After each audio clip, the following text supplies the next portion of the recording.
How you doing, guys? Welcome back to another video here. In this one, we're going to be talking clearly about the mid-range half options, but just to start, we're going to run over a little bit to do with the trials. I'm not really going to go through the trials per se. If you wanted to check out a lot of the chat around that, I'd head over to Talking League. Their Facebook page is a great one for that, with a little step-by-step rundown of each game by all the guys in that team, which was awesome. And then they just dropped a podcast today, so jump into that. I just want to go through a couple of the cash cows that we spoke about in our cash cows video, and sort of how they looked on the weekend, and what we'd like to see going into next trial, and what we want to see going into round one. So just start with our sort of wing fullback center guys. We have Rocco Berry, and he had a really nice first half, got a couple of try assists, so he's pretty well on target for what we're looking for him out of an undervalued sort of cashy there in the wing fullback or that center position. So I'm pretty happy with how his first trial looked, and we'll see how he looks in the second one. But he's someone I'd be definitely keeping in the black book heading into round one. Obviously, Crichton we didn't get to see too much of, but he's still one of those safer cash cows I'm seeing. Pereira did his chances no harm of getting that wing spot, and if he does get, I think you have to pop him in your side. I've obviously got Hayes Dunster, who poor fella got an injury on the weekend. He's going to be out for the year, so we have to rub him out, unfortunately, which I'll do that soon. Obviously, it'd be nice to see Sawali get some game time, see how he's improved in his new, in coming into his second year for sure. Savage looked good, obviously. If he does get that fullback spot, which the talk is that he probably won't at this stage. CNK should be getting that spot, and he deserves that anyway. So, Savage, if he gets his spot, he's going to be good. So no further chat from there. Tago was solid in his time, so I wouldn't be looking too much into that one. Penasini was the one was a little bit more underwhelming. So he didn't get a lot of ball, but they didn't play their full team. So, he's someone that I'd be looking to see how he plays when he gets some more space one-on-one, when he's got Brown and Moses on his outside and on his inside, and giving him good ball, for example. Taylor May didn't get to play, so we'll speak about them a little bit later. Amon was pretty solid for the Dragons. Obviously, a couple of average touches at the start and improved by the end of it. He's obviously a young fella, so this is something to expect. Clune was pretty solid. He actually, scored probably how my projection is going to show. He's having that split control over the team, and that's exactly what we saw in that game. So he's someone just to keep an eye on over next week as well, and see what comes out of it. But again, in an average side, a little bit to worry about there. Randall's going to be a guy that's just going to tackle and tackle. So if he's getting big minutes, which we're not sure if he will, he obviously got lower minutes on the weekend, but something to think about. Barrel looks solid in his time. So again, if he gets an opportunity, I think he's got some upside. Guys like Josh King, who I haven't written too much on there, again, probably going to be a solid option for us in the mids there at that cheaper price, which we haven't really got too many guys like that. Hetherington was a lot better in this game as well. So if you're still interested in him, he could be all right. But again, I think he has to get over that 50 minutes. Burgess, we can probably put a bit of a line through at this stage. And one of the other ones that was spoken about was Fama Sealy, so Pualo, who was potentially a cash cow last year and never turned out to be. So that's something that's you can think about into this. He always looks pretty solid, just never gets the minutes. Something like Spencer Laneu at the moment. We haven't seen Davey yet. Nanai, obviously Blaw's gone. Howarth was solid in the centre, so I think he's going to be cool if he gets a bench spot and any chance of playing any starting minutes. He's going to be solid because he looks like a really, really good player. Alrighty, so there's some of the cash cows that I want to speak about, just leading into those trials, and we'll obviously get a better idea coming into this second lot of trials this coming week. But all right, let's jump into our halves there. So we have Mr. Jackie White, and to start us off at 569k, I think he can definitely average 50. Right at this stage, he's a little bit underpriced at 46, coming off a 48 average. So when he's got that organising half around him, I think it's going to be really helpful. When he's got Fogs there, had a bit of a down year last year, but obviously a big 2020 when he won the Dally M. So he's probably going to play 14 in Origin. Are you going to have him all the way through the season if you're thinking about picking him up now? He's going to lose a few tackle breaks, but he also didn't make many tackle breaks last year. If we actually have a look at his scoring, a lot less than he would. A lot of 1s, 2s, a couple of games with 0, for example, and then picked it up at the back end of the season. That's what we really want to have a look at for him. He obviously scored a few more tries. He's got one in the Blues Maroons game in Origin there, which got him 71, which is solid. Then he's got one in 18, which he actually didn't score that well in lesser minutes, but a 49, 47, 53, 52, 37, 50 to finish out the year. So solid for him, but again, generally a bit of a down year. Obviously had some decent games in the middle as well with a couple of tries. So I can expect more of that. There's obviously you're wanting him to get less of these sort of low to mid 30s games if you're wanting to pick him up as a starter this year. I just think the price is a bit of an awkward one. But I think he's going to do okay. It was a very bad year for Raiders overall. So if you like him, I think he's going to be a tiny bit undervalued, but that's all we really want to talk about with Jack Whiten. Okay, Albert Kelly. So for me, he's too expensive. He needs Reynolds to be out. I think his price is going to drop, even if he starts, and could be an interesting pickup later in the year. And he's obviously a solid player when he's running the team because he scored pretty well last year when he was next to Gamble or whatever he was next to. But plus added 3 to his price, unfortunately, at a 41 average last year. Obviously with one game off the interchange there. But solid, he's gonna miss a few tackles, but obviously make a bunch as well. Runs the ball, kicks, in general play, and scores the odd try and assist there. So he's okay, but we'll look to him later in the season. All right, Shaunie Johnson, 48. He's average last year, price of 44. So he's gonna lose a fair bit in kick meters. I'm interested in who's gonna play next to him. Is it going to be Ash Taylor, which we'll speak about at the end there? I just think he's probably fairly priced at this stage. Or maybe slightly undervalued, but obviously coming off injury, and I can see there being a few better options. So if we're looking at his kick numbers, he's obviously really high. A bunch of games over 400, 600, 500 there. Obviously rounding out to be like sort of 350, 370 type of kicker in 2021.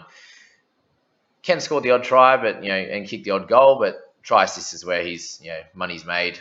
Try assist and kick meters. So will he get that at the Warriors? Yeah, I think he'll be solid somewhere around the 45-ish mark. I think will be good for him. But again, not too much to talk about, I don't think, on Johnson. There's just better options, and probably you want to spend a little bit less if you're going for a Cleary or whoever you're going for. If you're going for those top guns in this position, I'd be selecting that over someone like Johnson. All right, we go to the Cowboys. The Cowboys fellas in Townsend, Drinkwater, and Dearden. And I think for Townsend, he needs to be 400k like he was last year to be, a little bit undervalued. He's going to be a dominant playmaker, but in a bad team. He's got the kick meters drop as well.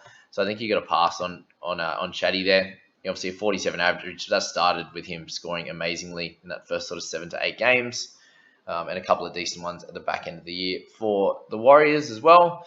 With a 71 there in the 89 minutes. So you can tell when he's got someone next to him, he's not kicking a ball as much. He's got 9 in a 51-minute effort there for 93 kick meters, 31 when he's got 185. So if he's splitting that time, he's not going to be as efficient, and he's scoring, and I can see him somewhere around the 40 mark, so probably a little bit under where he's currently priced at. This all changes, though, for all of these guys if there's some injuries, right? So if he's playing next to Drinkwater, for example, he kicks a little bit less, but he's still sharing that kicking, the kicking meters there. And he's obviously a solid scorer. He runs the ball well, so he's going to get the try assist. He's going to run good meters and score the odd try. But again, he needs to be sort of running the team for him to do well. And in a team that's pretty poor, I can't see it happening for any of these guys. Same with Dearden. He might not even get a spot. But they're all priced in that low to mid 40s. And in a bad team, I just would be avoiding all of these guys to start. Alrighty. Move to Clifford, who also had a pretty solid game in the trials last night. But for me, with Clifford, he's going to have to be the man, and step up with Ponga. Is that going to happen? It might have to. Will it? I'm not sure. Definitely has some talent, but is he going to be able to show it in an average team? That's going to be the real question. He scored well at the back end of last year, but I'm just going to say I'm not too interested at this stage for obvious reasons that I just explained there. You can see him, obviously, there's a couple of decent games with the Cowboys, 2 60s there, a couple of 30s. So that volatility for sure puts him around that 45 average. He moves to the Knights and a bunch of scores in the 40s and the odd 60 and high 50 there. So he did what he needed to do, but he's very much the dominant kicker. He's got a 665 meter in there, 425. So he's obviously going to lose a bunch there. He does make the odd tackle break, but that's not going to concern him too much. The real concern is the missed tackles. So there's a bunch there. Anywhere from 3 to 7 on average in the majority of his games there with the Knights. And I can see that happening again and probably stopping him from being a 50 average player. So I'm expecting somewhere in the mid 40s for Clifford. So probably a little bit of a better option than the 3 I just mentioned from the Cowboys, but still one to probably look to avoid at this stage. All right, Joe Blue Eyes. So gotten really cheap over the back end of the season, right? So he started really well. got his price up into the mid 600s, which was really, really awesome with some really good efforts. Obviously, wasn't even scoring too many tries, for example, but a bunch of try assists to guys like Burton and Brian To'o on the left there. Just does a bit of everything. Runs the ball. He does obviously get some tackle breaks and some offloads, which fairly well offset each other there. But the worry is the volatility and how he played through the middle part of the season after he made the New South Wales team and heading to the back end of the season there. There's really just wasn't playing as well, wasn't running the ball as much. So for me, probably a little too volatile. The price at 38, owned by 7% of teams though. So obviously some people are interested in him at that nice price and obviously like him as a player, for example, to pop him in the side there. So we move to Sammy Walker, and this is an interesting one for this video, but really hyped on him as a player, let's put it that way, but not him being undervalued in fantasy. So if you look at his price at this stage, he's at that 38 mark with a 39 average. So last year he was definitely in charge of the attack. Hutchinson put them where they needed to be, but he won't be in charge of that attack, especially when he's going to be with Keary, right? So he's definitely way better than what Lachie Lamb is, for sure. But Keary was definitely in full control last season, that first 3 games, which we saw with Lachie Lamb. And I see this probably not at the same level as it was with Lamb, but for Walker to average 40, and above, I think is going to be pretty tough next to someone like Keary. So I'm expecting a 40 or below average because I just don't think his base is high enough to be able to get that. If you can look, he's obviously got a bunch of tries in his time, a lot of try assists, games with 2 and one with 4 there, one with 3. Does run the ball a little bit. His kick meters are fairly low. Tackle break numbers are decent. For example, I just don't see him getting the attacking stats that he did last year, even though the Roosters are going to be a pretty solid side, like a top 4 side for sure. So for him to average over 40, I think is going to be pretty tough. And you're wanting him to average 45 plus to be worth putting in your side at this stage of the season. So I'm going to pass on him for now. But a few people are going to be interested for sure. Cody Mann. Big one here is, he's obviously got the half, and he's probably going to get the mid as well if he plays in a 13 role to start the season. So he'll have that dual position. I love his tackle numbers and running numbers at 6 and 9. So I don't think 13 will be much different. So he's played a fair bit of 5/8. And you can have a look at there. He missed tackles a few games with some higher ones, but the majority of games there, if you look, lower down the track, he's around that, a lot of games with 1, 2, 3, the random 4 or 5 game, but not too crazy there. Especially when he's making mid-20s tackles, you can take that. He was someone who runs the ball a lot, so I can't see that changing too much in the 13 role for sure. He just has that ability to play anywhere, and he's shown that he's not worried about tackling in the 9 position. So I think if he can manage 60 minutes like Watson did last year, I think there's definitely value around that 37 price point. 38 as well, that he's at currently. So I can see him averaging anywhere between 45 and 50 if he gets that 60 minutes, but that's obviously the question that's going to happen. Someone's going to tackle. He has some attacking upside. He can ball play as well. I'm really happy with Kurt Mann. I think he's going to be a solid addition to anyone's side if he can fit him in. Obviously, the price is a bit of an awkward one. And depending what type of guys are going at the half position or the mids, if he does have, he's obviously going to get that DPP if he plays 13. I'd probably look to slot him in the mids to go a little bit cheaper. But that's just my opinion on that one. I can see him playing that Watson role for sure. So that's where the theory is, and he's got the runs on the board. So that's that. All right, Jackson Hastings for me is probably a little bit too expensive to start with, being next to Brooks.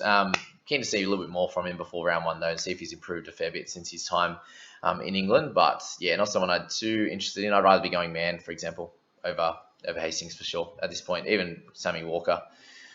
Just I think Brooks is going to have another decent season. He scores pretty well, so obviously splitting that, the kicking and etc. is going to be a tough one for him. And our last one, Ash Taylor.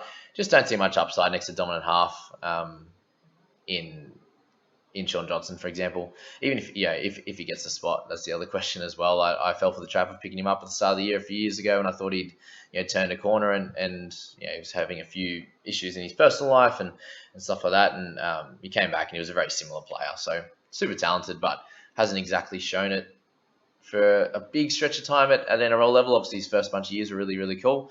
But I think lately he's obviously worked on a bit of a train and trial deal. But the price, if he was about 280k, you'd probably take a punt on him and think he'd definitely make some cash and average somewhere in the 30s. But being priced at 30, he has to get anywhere from 35 to 40 average, and I just don't see it at this point. So you look at his scores. There's too many in the 30s. and not enough big games, 30, 40s, random 50. I've seen 250s in the last couple of years. So, yeah, not too exciting for Ashley Taylor there. But that's the halves video, guys. And let me know a couple of other guys that you're looking at following over the next week in the trials. And then we're getting really close to the season, guys. A couple of weeks away. I can't wait, and I hope you can't either. Please like, subscribe, and we'll catch you in another video, team. Have a good one.